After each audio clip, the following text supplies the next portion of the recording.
We're ready to rock and roll. All right. Hello, everybody. How are we doing today? Where's my water? Where is my water at today?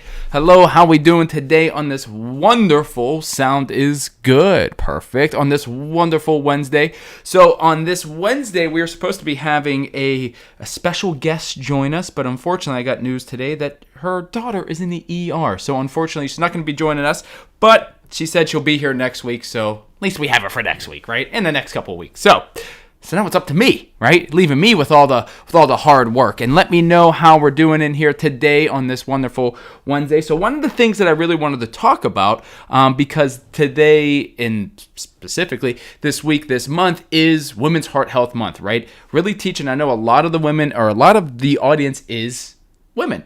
So how can we, and me, being your coach, being your trainer for a lot of my clients who are in here, and some of the people who are in here just for the community, how can we actually start to get to a place where we, start to feel a little bit healthier, like we're doing the right things, right? And so today, we're going to talk about a couple myths, and let me know if you've ever heard any of these. So these are the top 5 myths that I've written down, and then we're going to get into a little exercise circuit that I want you guys to get yourself into. So one of the myths, now let me know if you've ever heard this. You need to do hours and hours of cardio to lose any weight. You ever hear of that? Maybe you've heard, well, Nick, I just don't really want to lift weights. What do you mean? I got to lift weights? Well, let me turn this over. I didn't realize how bad it was. Nick, I don't want to lift weights. Oh, my God, right? I don't want to do this. Oh, my gosh, it's so hard. Lifting weights, I'm going to hurt myself. Well, what do you mean heart attacks? I don't need to worry about a damn heart attack. That's for older ladies. I'm young. What the hell are you thinking? Well, oh my gosh, I don't need carbs, or I need to go on these low-fat diets because you know what? I got to watch my fats as I'm getting older, and I want to let you know that these are all bullshit, right? These are all bullshit. But these are often a lot of the things that I hear from my clients whenever we first get on a call. These are a lot of things that I hear from people when they message me throughout the next couple of days. Like really, throughout the last, I'd say about 6 months, since the content's been getting a little bit better, I've been speaking to you guys. The messages that I get have all roughly been around the same things.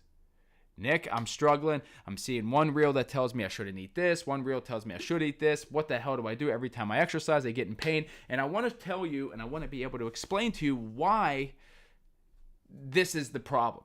So a lot of times when we start getting into our exercise program, when we start getting into fitness, you're trying to get off the couch and you're trying to go into the gym, right? And it doesn't work like that. You're missing the little bit of in between.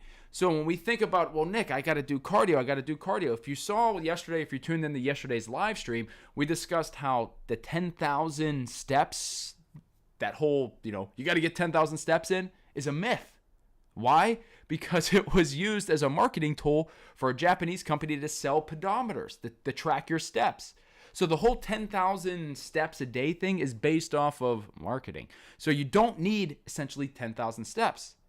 But so we are so ingrained that we need to get these 10,000 steps to get some sort of cardio benefit, and it's not the case. So I want to be able to teach you right here. You do not need to do hours. Let me speak it louder into the mic. You do not need to do hours and hours of cardio to get results. So I want you to switch that mindset right now. Squash it, erase it, get it over with. 10,000 steps isn't a number that you should really be striving for. Now, don't get me wrong. You get 10,000 steps, awesome. You're going to see shit ton of results, great. But if you can get 5,000 steps, you start there, we get 5,000 steps, that right there is going to take you 25 minutes. Roughly, if you were to go constant, it would take you 25 minutes. So if you can commit to that for 25 minutes, you're not needing to do hours and hours of cardio. So, first myth, I'm falling off this damn stability ball. I need to put some more air in this damn thing. Holy hell. I'm like slowly like, hey, and then I'm all the way over here. So, all right, I'm back. All right. So stop giving yourself. Isn't it also the type of steps matter? Debbie, that's a very good question. It's the pace, right? It's the pace. It's the pace of your steps, essentially, right? It's not about how many, right? We talked about it yesterday that whenever you're going on the treadmill, a lot of times people want to go at a zero incline and be like, oh, But zero incline is actually working downhill, so you need to set yourself up. I don't know if one of my clients is in here, Darian. We just talked about that the other day, right? Darian, she's working on her 5K, and she was doing a lot of steps. She's like, Nick, what the hell? My knees are hurting. And I was like, well, what? Have you changed the grade at all? And she's like, no. She changed the grade. She texted me later on that exercise, and she says, that was the change. Everything else, But sometimes it's the little simple things. Darian, oh, there you are. You are in here. Look at you. Badass. I have to get you in here. Remember, I threatened to put you in here live. Any of my clients, you better watch out. Maybe that way we can get you in here live and you can talk about the programming and talk about how awesome I am as a coach, right? But essentially, I want you to think of that, right? It's the short bursts of movement. You don't necessarily need to go out unless you're trying to be like her and try to get 15,000 steps in because you're trying to work a damn 5K, right? That's a difference. Second thing, stop thinking that you have to avoid lifting weights. Well, Nick, I don't want to. I'm going to get all big and bulky and all this other shit. No, that's not the case. You can ask some of my clients. We use resistance bands. We use whatever the hell we got, really. Yoga, Pilates, because you think, well, it's going to raise my blood pressure. It's going to get me hurt. The problem when you start exercising, especially with lifting weights, isn't the fact that, you don't want to get bulky. There's something subconsciously in the back of your mind that you don't want to get yourself hurt, right? And it's not that you don't want to get yourself hurt. It's just that you don't know where to start. And a lot of us, we don't like reaching out for help. We're humans. So we go to the internet, we try to do it all ourselves, and then we end up doing this, we do that, we don't, and then nothing ever seems to work. So how we fix that is we start looking at strength training as something that's going to strengthen your heart, strengthen your cardiovascular system, rather than improve your circulation, rather than something that it's like, oh my God, I'm going to get huge, I'm going to get bulky. Think of it as you're actually priming your cardiovascular system and your metabolic system. Why? Because when you're lifting weights, I'm going to show you a simple circuit here towards the end, something called PHA training. Now, what the hell is PHA? It's called peripheral heart action training. Now, you might be asking, Nick, what the hell is that? I don't even know what all this stuff is. Peripheral heart is actually, I don't know, maybe you've heard this before, is that you actually have two hearts in your body. Oh, what the hell? So you have a heart right here, right? Boom, boom, boom, boom. Let me get the mic out of the way. You have your heart right here. But you also have a heart deep.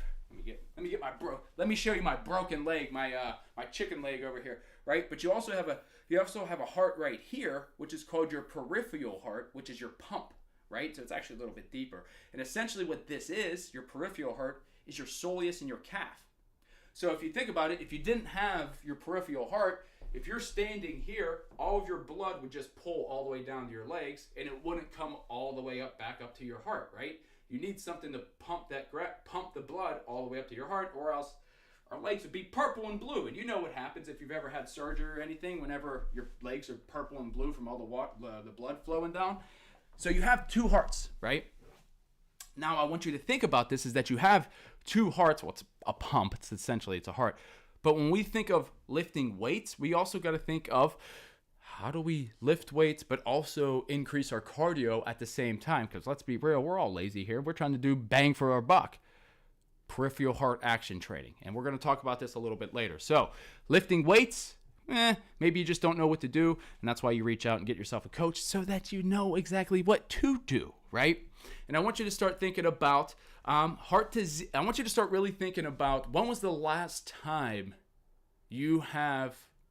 The third thing was, when was the last time you got your blood pressure checked? When was the last time you got your blood drawn, right? When was the last time you got a physical? Because the reason why I say this is because you can't really fix, I'm falling off this damn ball, is that you can't fix the things that we're talking about if you don't have a baseline marker to start from, right? So I want you to think about this, especially since this is the first week of our Heart Health Month and talking about all this stuff. The first week is about movement, right? It's about moving and doing exercise and taking more steps and just looking at life as maybe a little bit more, activity-based, right? If you tuned in yesterday, and I don't know, I'm doing all these live streams. I figured I'd try to do a live stream. I didn't realize it, but we're going to try to do a live stream a day, whether it's 10 minutes, 15 minutes, a half hour, an hour, I don't give a shit. It's a little challenge I'm doing for myself. So if you get sick of me now, well, you might as well unfollow me now, because you're gonna see more of it. But essentially, when we get into these live streams, we have a purpose. And so when we do these things, I want you to think, like for me, I have a purpose. I want to teach. I want to be able to explain these things. But when you go throughout your day, throughout this week, I want you to think, like if you're somebody who's not exercising a lot, I want you to think, and I talked about it yesterday, is whenever you're doing dishes, whenever you're sweeping up, whenever, I think we even talked about it, vacuuming, Radiant was even talking about it, right? Whenever you're vacuuming, they did a study that I was reading the other day that said, if you give somebody the choice, it can impact the decisions that you do, right? So if you're out here having the choice and you think, well, the stuff that I'm doing, the dishes, the bed, all these things, I look at it as exercise or looking at it as something that is constructive to my health rather than just like, I got to get it done. They showed that there was a better outcome in these people's health. They had lower blood pressure, their waist to hip ratio was down. So we got to start looking at things a little bit differently, and you'll be surprised on essentially what's going to end up happening for your health. And it's the simple things, right? It's just a choice. So let's talk about heart disease. Finally, heart disease is only about cholesterol. Let me know about this. Now, this is one that I had to actually research because I was like, what are some other myths about heart disease that most people might not realize? When I was asking one of my clients, she's like, oh, heart disease is cholesterol, right? And I'm like, cholesterol? I feel like that's part of the battle. But heart disease, stress. And I want you to think about that, right? How fucking stressed out are you right now? Are you really stressed? How is your inflammation? Or do you find that you're always eating inflammatory foods, right? Are you doing anything to decrease your inflammation? How's your sleep? Are you sleeping like shit? Are you waking up in the middle of the night? Do you drink a lot of caffeine? What's your sleep like? Are you somebody who's bitching right now about hormonal imbalances, right? Maybe you're one of my ladies who are in their 40s and their 50s going through menopause, perimenopause, right? These are the things that I want you to think of when we're talking about hormones. So a lot of my ladies, they come up to me, they say, Nick, my hormones are all out of whack. And, I can only do so much based upon the research and what I've known from clients and some of my clients that I work with who are women's doctors. But a lot of it stays the same, right? If you're bitching about hormones and you're yelling, oh, my hormones are all out of whack, well, look at your sleep. First thing, look at your sleep. Because heart disease isn't just about cholesterol and the foods that you eat. It's about stress. It's about your blood pressure, right? So I want you to think about these other metrics rather than, oh my God, I got to exercise. Oh my God, I got to eat salads every day. No, look at these other metrics in your life that you can control that don't really cost much money, right? Your sleep doesn't really cost much at all, right? That is the biggest benefit, and this is research actually showed this as well, is that sleep is the cheapest, best thing that you can possibly do for your health. No, it's just finding a bedtime, finding some sleep. Now, if you're able-bodied, walking, getting yourself those 5,000 steps like we talked about. So I want you to think, everything that we talked about today with all the myths, right? You don't need to do hours and hours of cardio because we've shown that 5,000 steps, really it was 2,332 steps is enough to reduce cardiovascular disease. 6,000 can reduce your chance of heart attacks by 50%. 8,000 will be able to reduce your chance of all-cause mortality by 2.5 fold. So 2.5 times. If you're somebody who gets 8,000 steps a day, your chance of dying goes down 2.5 times.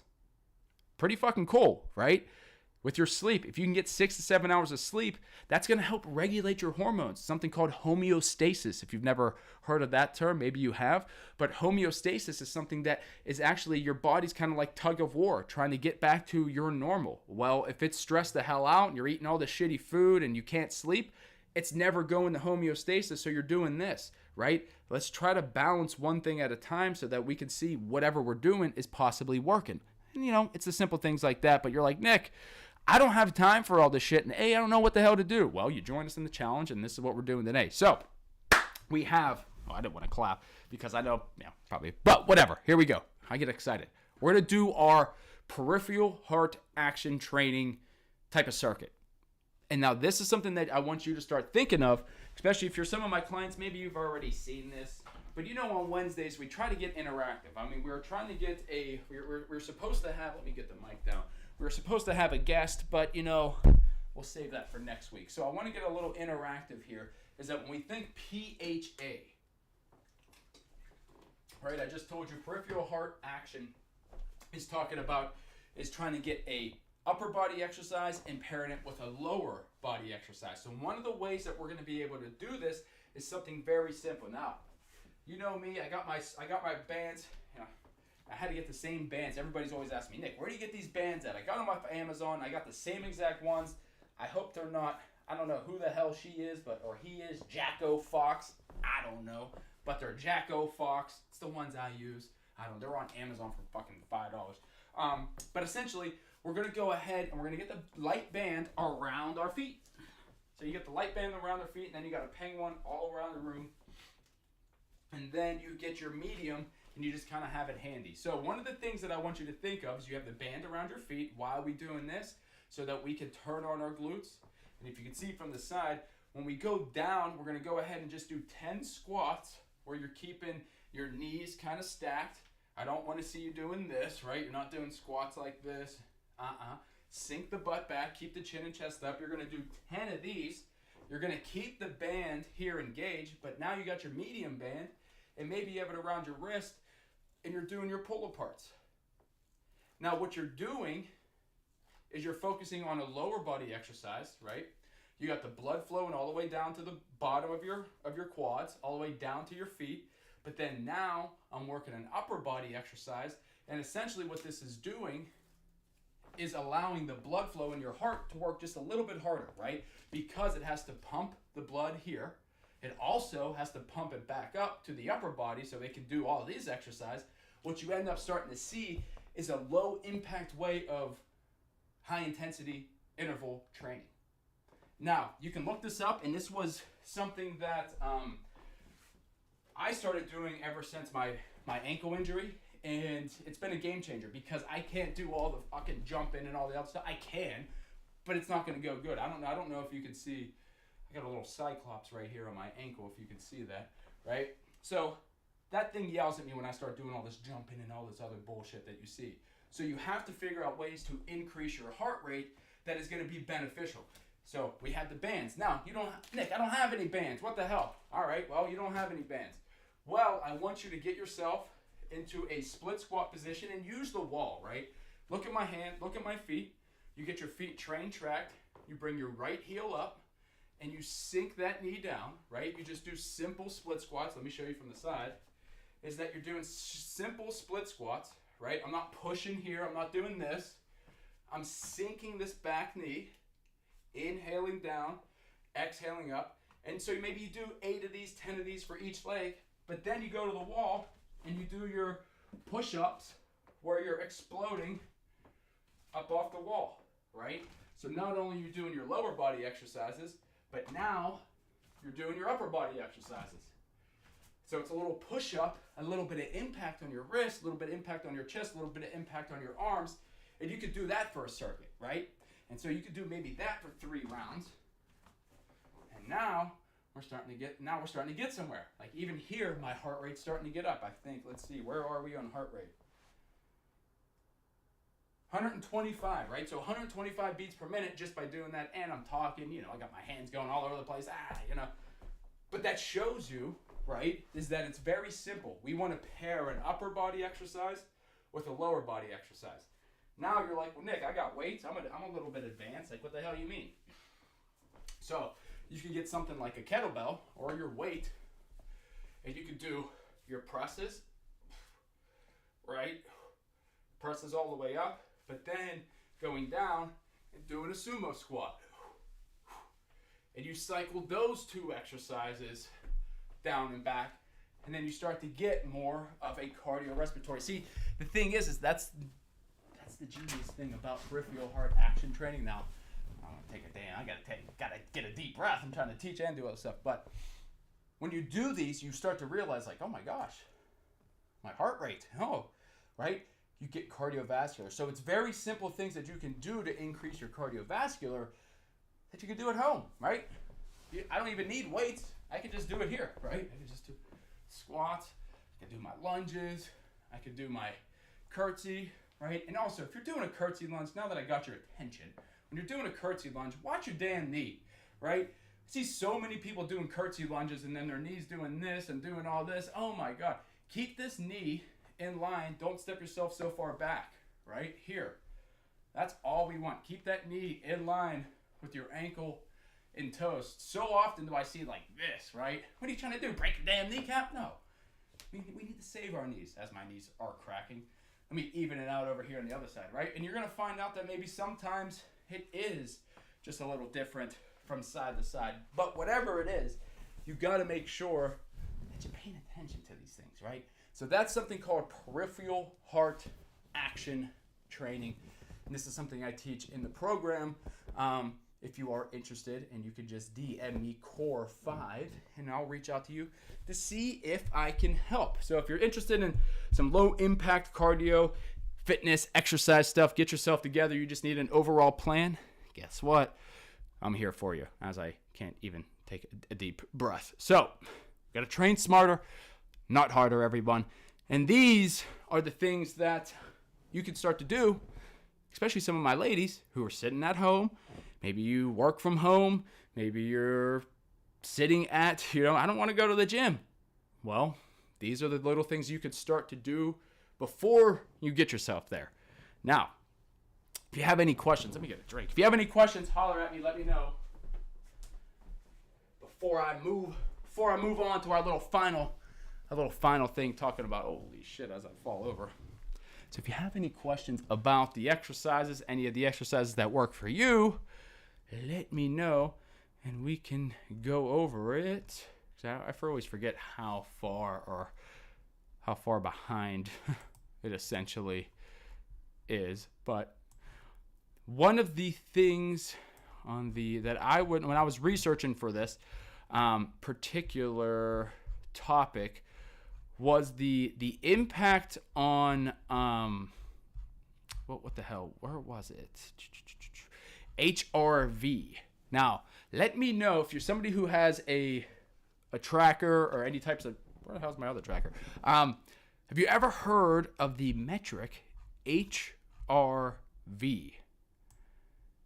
Now, HRV is something called heart rate variability.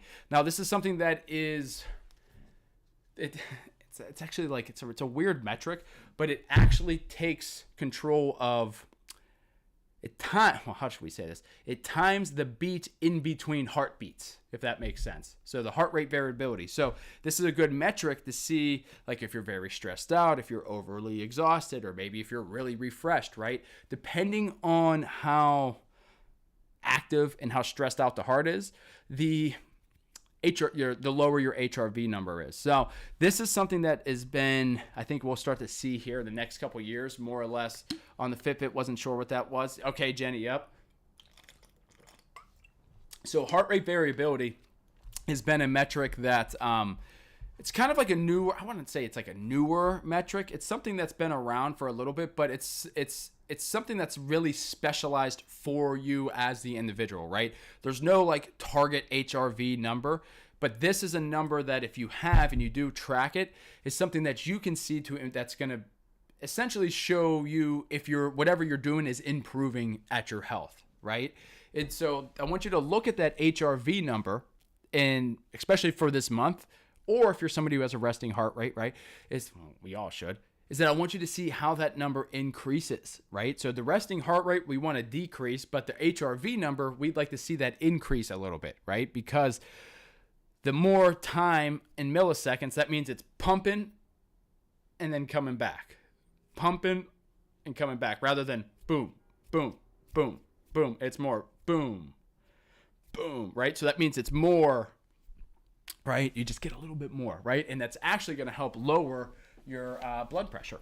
So it's something to think about whenever we get in here. But a couple things that I do want to talk about is ways that you can improve your HRV. Now, as somebody who tracks their number and their HRV number, your heart rate variability, one of the main things that I've found that was a game changer for me was morning sunlight. Morning sunlight. making sure that when you're in the, like, first thing in the morning, I wake up at 4 a.m., so morning sunlight's tough. But whenever the sun starts to come up, I make sure that I'm getting some of it, right? I'm from Pittsburgh. I got a snow tan, right? I'm pale white. I try to get some damn sun. But that is one of the easiest things that you could do to increase your HRV level is getting morning sunlight. Now, that's very anecdotal to me because that's what I've tested and it's what it's told me. But there is some research that's out there that shows that is a thing. That's 100% a thing. A couple other things is nighttime blood pressure spikes. So there's something called nocturnal hypertension. This was another thing that I was researching, nocturnal hypertension. So nocturnal hypertension, essentially what that means, it's basically like I would say an early, a warning sign for somebody who might have a heart attack in the future. But it's something that it's at night, is that you have these really high blood pressure spikes. And this happens a lot more in women than it does in men. So it's something to keep note of if you start to feel like, damn, like, holy fuck, like I feel like. But now these are just a warning for yourself. So just check, make sure that you do not have hypertension. If you are somebody that is on the verge of it, check it at the end of the night or during the night and see if it does actually affect you any bit. Couple more things. The role of your gut, right? Your gut biome. We talked about this a lot a couple months ago, really, was gut permutation, gut permeability, really the heart, just gut health in general, right? Maybe let me know in the chat if you've ever heard of leaky gut syndrome, right? That's something that was kind of like a buzzword maybe like 4 or 5 years ago when that word basically first came out. I wouldn't say first came out, but when it started becoming more mainstream. But your gut and your heart are like best friends, essentially, right? And the reason why is because they have almost a symbiotic relationship, right? Because when the gut is sending signals, you've heard of leaky gut before, 100%, right? So the thing with leaky gut is with your intestines, right? You have your intestines, you have the permeability of your intestines and in your stomach. And when you're digesting food and it's not, and say maybe your digestion isn't as good or maybe isn't as strong as maybe it was beforehand or a couple years ago, that food stays in your intestines, and chances are that it has more time for a lot of that, I would say, food particle to go through the gut and go actually into the bloodstream. Now, when it goes into the bloodstream, where's the blood go? It always goes through the heart. So it's got to go back through the heart, and it's going through this cycle. So if you keep pumping it full of basically inflammation markers going back and forth through the heart, what do you think is going to happen? It gets stuck into the aorta, and then you start getting the clots, and then it's tough. But the good thing is, Nina, right? And the good thing is uniquely is that we can change that, right? Because believe it or not, your gut biome actually changes every 28 days. At least that was the last science that I remember. And you're thinking, well, how the hell does that change? And so that really explains you are what you eat, essentially, right? So you are what you eat, meaning that if your gut changes every 28 days, you can actually change the way that your gut biome and the way that your food actually digests it. And this is a very simple test for yourself, right? Let me know if you've ever been on like a health journey or a weight loss journey, and you got to a point where you cut out sweet foods, right? You cut it out and you're like, I ain't eating that shit, because you didn't really have a craving for it, right? Like the craving wasn't there. Well, let's talk about what that craving essentially was. That craving was your gut, right? It was sending signals to your brain like, I want that, I want that, I want that. For a lot of people are healing with gut biome with supplements. Yeah, 100%, right? But a lot of times, the natural way that you could do with your gut biome is fermented foods, and that was what I was essentially going to get to, is fermented food. So if you can eat yourself some yogurt, some kimchi, some of that stuff's a little too much for me. I'm not going to lie, but like yogurt, I love a good yogurt, right? Some Greek yogurts, 16 grams oikos. That's some of my favorite. Now, fermented food has also shown to help regulate people with PCOS. Now, these are things that we're going to talk about with the doctor, because I don't really feel Like it's my responsibility to even be talking about this, right? Food is thy medicine and thy food. Honestly, Teresa, right? It's so true, but you are what you eat, right? And I think a lot of times most people, if we're sitting there eating a whole bunch of bullshit, well, what do you think? We're probably going to be gaining weight. We're probably going to be getting heart attacks. We're probably going to be getting all this stuff. But the last thing I do want to talk about is the warning signs for ladies. Is if you are having a heart attack, a lot of these warning signs could be very subtle.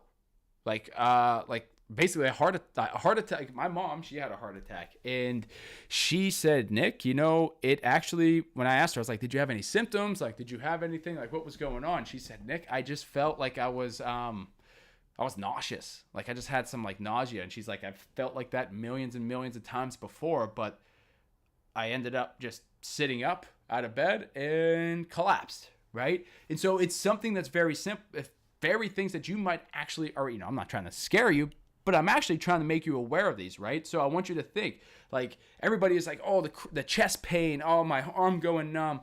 That is more guy symptoms. That's more like stuff for me. Stuff for you, some of the ladies on here, jaw pain, nausea, fatigue. And so it's just like some of these things we do have to be aware of, but it's also you're trying to change your diet by eating healthier food. See, that's the littlest thing you could do. Don't try to do too much. If you need any help, holler at me. I am here for you, Nina. Let's get you going. But I also want you to think about sitting for too long, right? Sitting in this position, right? Let's just say sitting in this position, you can see, what am I doing? I have a 90, I have a 90, and I have a 90. We just talked about the peripheral heart in the calf, right? So if you're sitting like this, there's no way for your blood to actually flow. What ends up happening is it reduces the blood flow to the bottom of your legs. Therefore, you get varicose veins, you get blood clots, you get all these different things. And these are all signs of women heart attack. I'm falling again. Oh, shit. But these are all signs of what? I got to get a different chair. This ball, this ball... It's just lost air. It just lost air. I'm like, I can't get. I'm like falling over. But that's the thing that we need to do, right? And so this is one of the things that I've talked about. Well, I was just about to get into that. Is the power hour, right? You've heard me. Maybe you've seen me. You heard me talk about it before. If you're one of my clients, it's something that we get ourselves into after we go through the first 5 of the Core 5 Blueprint, and that's why I find that the Core 5 Blueprint, my exercise program, is the best program somebody can buy, and it's a lot cheaper and better. That's why it's going to be so successful. Is the fact that we bring you on a systematic approach, right? Week by week, stacking these habits. But then once we get past that, then we get into stuff for your AM routine, for your PM routine, for your power hour, giving you ways to go ahead and get away from sitting so much. But the thing is a lot of times unique, right? Is that I'm trying to get away. Just that word trying, I am getting away from sitting too much, right?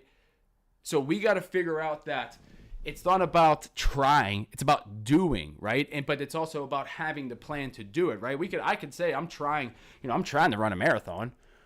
I'm trying to, but I'm also realistically not training for it. I'm not mentally preparing for it, right? So we have to switch the way that we think about these things and actually focus and make it a plan, right? Make it a structure. Like, no, every hour I go ahead and get myself up, right? Every hour I get up 10 minutes just to move around, whether it is to go get a glass of water or whatnot, because I know that's a problem for me, right? And so these are things, and this I had a problem with that because I started feeling my back hurting. My back was hurting, and I'm like, what the hell's going on with my back? Well, I was sitting there making content, editing videos, messaging you guys for fucking 10 hours and didn't get up out of the chair, and I'm like, ow, I'm like, well, I never got up. And then I was like, oh, it's the desk. Well, it was the desk. Oh, it's my chair. It was the chair. But then I realized I'm sitting in this damn position for too long. So we have to make plans to get ourselves up, and that's honestly why I came up with the Power Hour. And this is something that has been helping a lot of my clients. I got clients who are Google programmers. I got clients who are doctors, nurses, and they sit for a long period of time. And they're like, Nick, this Power Hour thing has really helped me realize that I actually have a little bit of control. This is what we teach, right? This is what we're teaching over here. So this is something that if you're interested in joining us into the Core 5 Blueprint, we do have some spaces left for our February intake. I would say it's the 5th right now. I probably wouldn't take anybody going into the weekend, but if you are interested, I would love to have you, just so you don't fall too far behind, because the next time you get in is going to have to be in March. So then you don't want to be in March getting in and having to go and deal with all the problems for a whole nother month and just be like, what the hell? So we are going to be talking about more stuff about heart health in our broadcast channel and live. So make sure you stay tuned for our live streams. I'm going to try to do a live stream every day for the month of February. And you're either going to get sick of it or, who knows? You're going to learn something, right? Maybe you should tune in. You're going to learn something. Oh, Sherry, what you said, someone helped me stop using the word trying by saying this. When you speak, you don't try to say a word. You say it or you don't. Damn. We're getting deep today, aren't we? Holy hell. I like that. No, because I used to be somebody who always just said trying, right? Or what's the other one? Is I can't do this. No, it's not yet, right? Oh, I can't, I can't drive a truck. Or I can drive a truck, but just not yet, right? We'll get there. Oh, I can't lose any weight. Oh, I can't lose 15. I need to lose 20 pounds, but I can't lose 20 pounds. What the hell? Just that you haven't lost 20 pounds yet, right? It's not yet. Just that switch alone gets you from like down in the dumps to like, oh, you know what? It is. It's not yet. It's just not yet. So this is these are the things that we try to teach, right? I think at every time, especially as like for my coaching programs, which is a little bit different than I think most people's coaching program, right? Like everybody thinks like, oh, Nick, you're an exercise guy and it's all about exercise and fitness. No, it's not, right? It's not just about exercise and fitness, because yes, it's health, it's fitness, but it's mindset, right? It's the actions that you do on a daily basis. It's how you show up. It's how you do your things. Do you work? Do you just sit there and do you bitch and complain, or do you just show up and do, right? Because I tell you what, I've had to fire a couple clients over the last couple weeks that just complain, right? Oh my God, woe is me. We don't want that energy around here. That energy ain't going to work, right? That energy is just going to bring people down. I only want to be surrounded in the energy of people that are trying to work on themselves and are trying to get better just one step at a time, right? Because the thing is who wants to sit there and be mediocre? Who wants to be normal? Nobody does. Normal's boring. We want to be people that are trying to do something better with ourselves, because I tell you what, I've been there where I'm stuck doing the same things over and over again. And I'm like, well, why are things kind of going to shit? Why is everything still the same? It's because you're not focusing on yourself to improve the little things that you can do, right? Because once you start improving the little things about yourself, the world starts to turn a little bit better. And then you're like, oh, wow. And then you start seeing the positivities in things because you're focused on building rather than just bringing everything down, right? And I think a lot of times it starts with the mindset. And sometimes fitness is a very good vehicle for doing that, to help people realize that, oh, wow, if I do something hard enough, like these bicep curls, or I do these lunges and I do these squats and I do this peripheral heart action training shit that Nick's telling me about, it's hard, but I can do it. And that's the whole thing, right? If you can get that mindset where it's like, yes, it's hard. I didn't want to show up. Yes, it sucked every day. I wanted, there's times that, like, for me, yes, I'm an exercise physiologist. I love working out. That's my thing. But there's times that I have to sit there and talk myself into it for an hour before I want to get up and go and do it, right? But as soon as I get up and do it, I'm in it, right? I got my music. I'm boxing. I'm pop, pop, pop, right? I'm doing my... But, it's the build up to get us there. And you just have to realize that everybody deals with it. And so once you can get yourself over that conquer of, like, really, we always say yourself, the inner bitch, right? Somebody told me the other day, it was an analogy about wolves. It said you got two wolves that are going on inside of you. You got one wolf that's going to give up, and it's always going to be able to, and it's always going to pry on all the negatives, right? It's always going to pry on all the negatives. It's going to eat every negative. But then you have another wolf that strives and eats on the positive. And the one person said, well, which one do you feed, right? Well, you got to feed the one that's most relying to you, right? If you're somebody who's always in the negative, you're feeding the negative. If you're somebody who is trying to get yourself out of a space that you're at and trying to get yourself into some behavior change, you got to start feeding into the good, because that wolf will start to take over. That wolf will start to be and start to consume you, right? Your thought. We always talk about this. I know it's not Monday mindset. It's kind of, we always get onto these tangents, but we always say it's like, if you start to believe something long enough, it will become true. Why? Because your beliefs are your thoughts, right? And if you could change the way you think, you could change the way that you believe. And so, like, if you're going through something right now where it's like, fuck, you don't think like there's a way out, right? The world, the news, the this, the that, right? You don't think there's any hope. Start changing the way that you think. Because if you start changing the way that you think, you start changing the way that you believe, and then your beliefs start changing, and the way that you believe about yourself starts to actually shape up a little bit, right? And it's those little things that we can do that are going to help us in the long run. Lower our stress hormone, lower our cortisol, lower all these things. And what's it all tie back to? Exercise, heart health, for my ladies, for all the women that are consuming in here. And that's just what it comes down to, right? Mind, body, reality. Mind, belief, reality. Belief in oneself, reality, right? Because once you can start to do the little things about that are going to help you get 1% better each day, the world is your oyster, right? Is what I always say. So make sure, if you got any value, drop a fire, drop a heart, drop a like. Essentially, we talked about a lot today. I didn't think I was going to go. What are we on? Damn, we're on 45 minutes. So thank you, everybody that stays tuned. I wanted to give you guys some good value, because I did tell you or explain to you that, we did have the doctor coming in today. But her daughter got sick and is in the ER, and we just hope them well, wish them well. She'll be back hopefully next week, but I wanted to give you some good value and going through it. So just a couple quick things just to recap.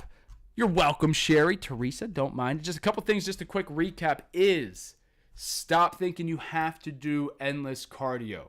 10,000 steps a day that's great, but it is just a number that was used for marketing to sell pedometers, to track your damn steps.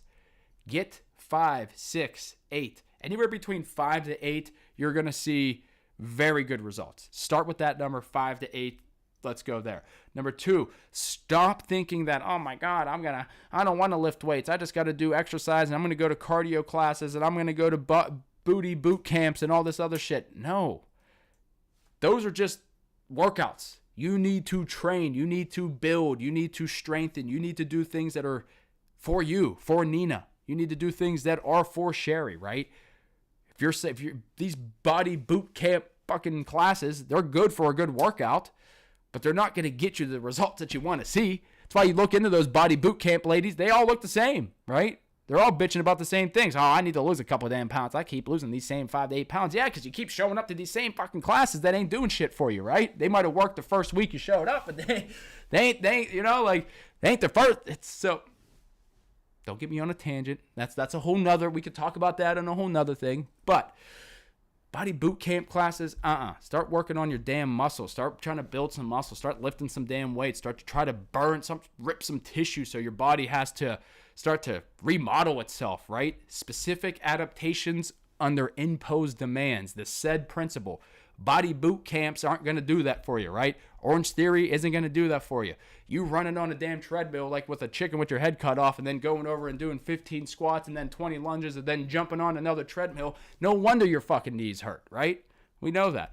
So start doing something smarter, right? Let's do something a little bit smarter for yourself. Let's do this, let's be real here. Let's fucking be real.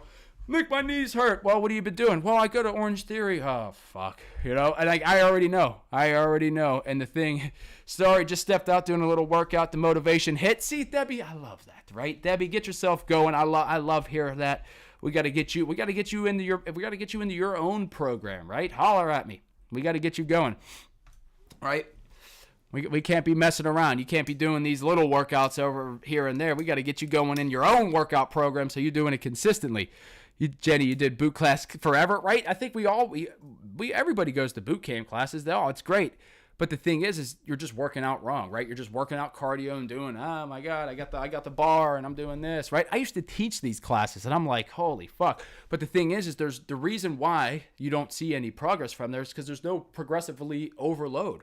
Because those classes are meant to be a general fitness class, right? So that Teresa can come in, Jenny can come in, Debbie can come in, and you guys can all get a decent workout, right? It's the same workout week in and week out, week out, week out. You might be able to change the movements, but the weights will stay the same. So what's going to happen? Your body's going to adapt to it. Your body's going to adapt, and it's going to stay adapted to it. Next thing you know, you're just showing up, and you're just fucking wasting your damn time, right? So that's the problem with a lot of those boot camp classes. Yes, they're great, but are you really going to see the results you're looking for? No, not until you talk to a professional and actually get it dialed in for you. I got a client. He started with me. Just a quick recap. We get on this tangent. Just going through his numbers, and he started with me on January 1st. His girlfriend. Listen to this. His girlfriend followed me, or follows me, and said, "Hey, I found you a trainer." And he called me, booked a call, it wasn't even following me.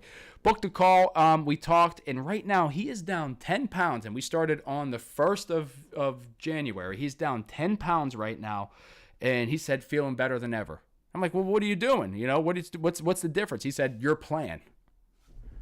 I said, oh, shit. He's like, you're making it easy. So I don't want to, I like to say I know what I'm talking about, but the results are there, and I'm actually going to show it too, because I was surprised. I was like, holy shit. But it's the crazy, because it's the said principle, right? When you're doing the same things over and over and over and expecting different results, you can't. How many body burn I